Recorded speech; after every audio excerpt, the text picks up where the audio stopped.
Ahora que la primera parte de Re:Zero ya terminó, creo que es momento de recordar algunas incógnitas que nos dejó la primera parte de esta temporada.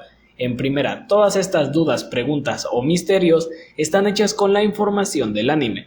Puede que en las novelas se explique mejor o que en unos chicles que vendían en Japón se explicaron mejor, pero estas cosas son del anime, que funciona casi como una obra independiente y mucho más diluida que las novelas ligeras, la novela web y demás, así que comencemos. Iremos por orden de episodios, así que vayamos con el primero. ¿Dónde están los arzobispos de Gula y Codicia? No los hemos visto desde el primer capítulo y no se ha reportado ningún ataque de ellos. Sabemos que el culto de la bruja actúa de manera muy sigilosa y concreta, pero ya no hemos visto ninguna señal o mención de ellos, y si nos ponemos más analíticos, al parecer van a cobrar más relevancia en la segunda parte debido a que aparecen en el opening junto a Elsa y la chica que controla las mabestias.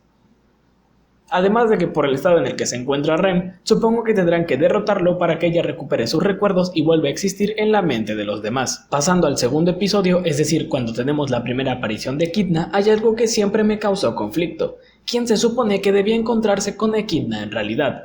Porque vemos que Emilia portaba el collar para lo de la barrera, pero quien se termina teletransportando es Subaru porque se lo quita. Ya más adelante nos enteramos de que Roswald sabía que todo eso iba a pasar, pero me quedó la duda de si ese era el plan original o no.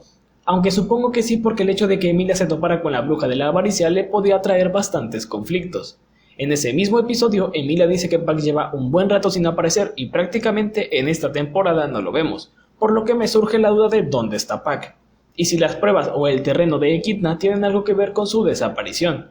Cuando Echidna aparece, vemos a Subaru con ella en una fiesta de té, pero en los trailers esa fiesta de té estaba rodeada por una pila de cadáveres, para ser más específicos, los de Emilia y la gente del pueblo, pero en los demás episodios no vemos eso. Fuera algo simbólico o no, ¿cuál era el significado de esas pilas de cadáveres?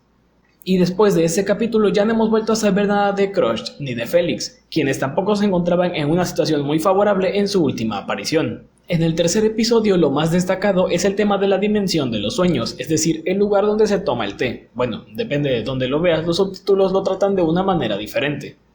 Vemos cómo es que Echidna le explica a Subaru el pecado de todas las demás brujas, y aquí viene un punto interesante. Cada bruja actúa de acuerdo a su pecado o su pecado es ajeno a su personalidad.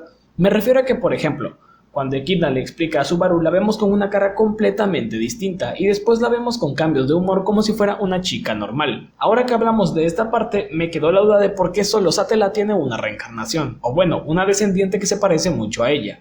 Entiendo que es porque es una raza muy específica, pero en realidad nunca se nos menciona que haya personas que se parezcan a las demás brujas. En el cuarto episodio solo tengo una incógnita: ¿cuánto tiempo ha pasado en el mundo real desde que Subaru se fue o si acaso el tiempo se detuvo? Eso también lo podemos ligar a la duda de toda la serie, la cual es por qué Satella escogió a Subaru. Pasando al evangelio de la doncella, ¿de dónde obtuvieron Beatriz y Roswald su evangelio? O bueno, no es un evangelio sino el libro de la verdad. ¿Es algo que les dio Echidna o viene de alguna otra parte? Porque solo sabemos que lo tienen, pero en realidad su origen es un misterio. En el capítulo Te Amo se profundiza más sobre el tema de la personalidad de las brujas que hablaba anteriormente. Pero antes de eso, no me había dado cuenta de que prácticamente todas tienen algún colgante en el cabello. ¿Eso es un tema de diseño de personajes o tiene algún otro significado? Ahora sí, pasando a lo de su personalidad, tomemos como ejemplo a Minerva, quien es la bruja de la ira y habla todo el tiempo como si estuviera enojada, aun cuando lo que dice no tiene nada que ver con el enojo.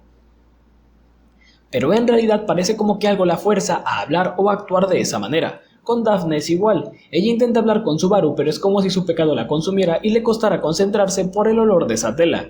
Entonces, mis dudas son: ¿el pecado es algo independiente a su personalidad real o es algo con lo que nacieron? Y si pueden controlarlo o no. Porque, por ejemplo, Daphne está todo el tiempo amarrada, pero Echidna parece poder actuar normal mientras que Minerva no. ¿Y dónde están las almas de las brujas en realidad?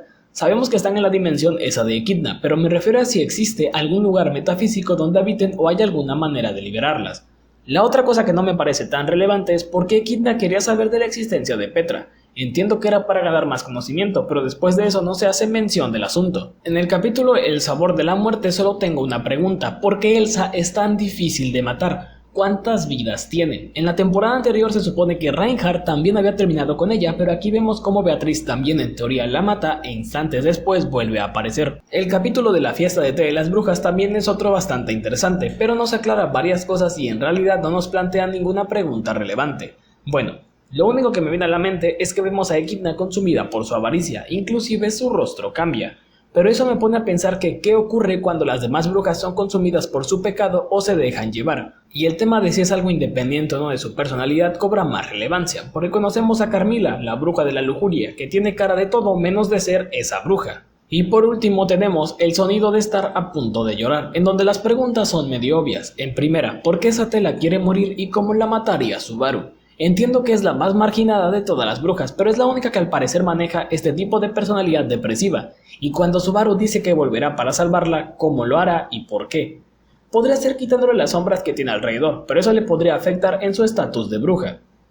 Lo segundo viene del famoso dueño de los dominios Roswaal, que es tan importante como para hacer sufrir a Subaru de esa manera. El que luego se maquilla como bufón le dice que lo está preparando para cuando tenga que escoger su destino, pero se refiere solo a una decisión o a afrontar todo lo que viene. Me queda claro que también lo hace para que él sea quien sufra en lugar de Emilia, y que a ella no le pase prácticamente nada. Y ahora que lo pienso también, ¿cómo Subaru piensa salvar a Beatriz? Pero bueno, al menos estas fueron las dudas que me dejó a mí esta primera parte de la temporada. Y recuerda que este video está solo hecho con la información del anime, así que si vas a comentar algún spoiler de que alguna cosa o varias se explican en futuros arcos, por favor deja alguna advertencia. Antes de despedirme, quiero agradecer a las 734 personas en el canal, espero y disfruten bastante el contenido, se aceptan sugerencias, créanme, leo y respondo cada uno de los comentarios. Tenía pensado hacer un especial, pero quién sabe. En fin, esto ha sido todo por el video de hoy, no olvides comentar, darle like, suscribirte y nos vemos en la próxima, adiós.